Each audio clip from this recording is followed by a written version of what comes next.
আমার ক্লায়েন্ট চাইতেছে per day 10টা করে সেল লাগবে, ও ধরেন যে অলরেডি 2টা 3টা 4টা যে কোনো একটা সেল পায়, ঠিক আছে। আমার অ্যানালাইজিংও শেষ, আমার অ্যানালাইজিং শেষ, হ্যাঁ ঠিক আছে আমি এটা অ্যানালাইজ করে পাইলাম যে এই সমস্যা এই সমাধান করতে হবে, ওকে। প্ল্যানও শেষ, এখন ইমপ্লিমেন্টের মধ্যে আসে।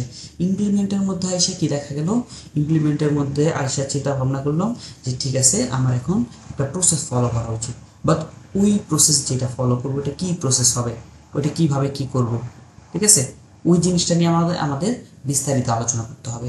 তো আমি এই কোর্সের মধ্যে একটা স্ট্র্যাটেজির একটা ডায়াগ্রাম আঁকে রাখছি, যেইটা থেকে আমি ফার্স্টে আপনাদের বোঝানোর চেষ্টা করব যে জেনারেলি কিভাবে আমি কাজগুলো করি, ওকে। সো আমার চ্যানেল, ঠিক আছে, আমি একটা চ্যানেল ইউজ করব যে ফেসবুক ইনস্টাগ্রাম, যেটা আমি মনে করি, ঠিক আছে।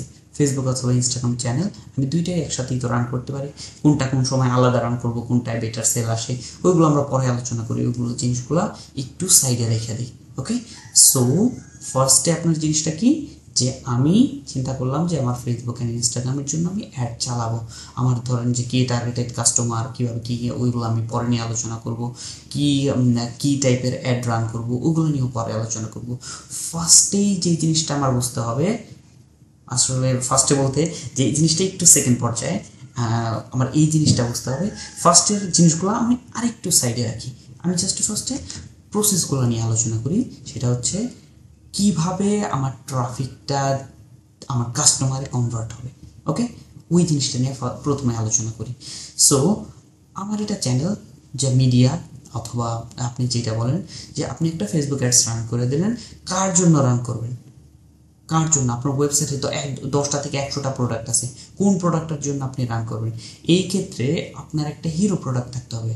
হিরো প্রোডাক্ট বলতে আপনি যদি বুঝেন যে হিরো প্রোডাক্ট বলতে আপনি কি বুঝাইতেছেন, আপনি যদি আমাকে জিজ্ঞাসা করেন, হিরো প্রোডাক্ট এমন একটা প্রোডাক্ট যেই প্রোডাক্টটা আপনার প্রাইস থাকবে $5 থেকে শুরু করে হইতে পারে $47 পর্যন্ত, এবং ওই প্রোডাক্টটার আপনি চেষ্টা করবেন যে ফাস্ট ডেলিভারি দেওয়ার জন্য, এবং কোনো একটা ক্লায়েন্টের ইনস্ট্যান্ট নিড, ক্লায়েন্ট বলতে আপনার কাস্টমারের ইনস্ট্যান্ট নিড, যে ধরেন যদি আমি পেট নিশ নিয়ে যেহেতু কথা বলতেছিলাম, তো পেট নিশ নিয়ে কথা বলি, যে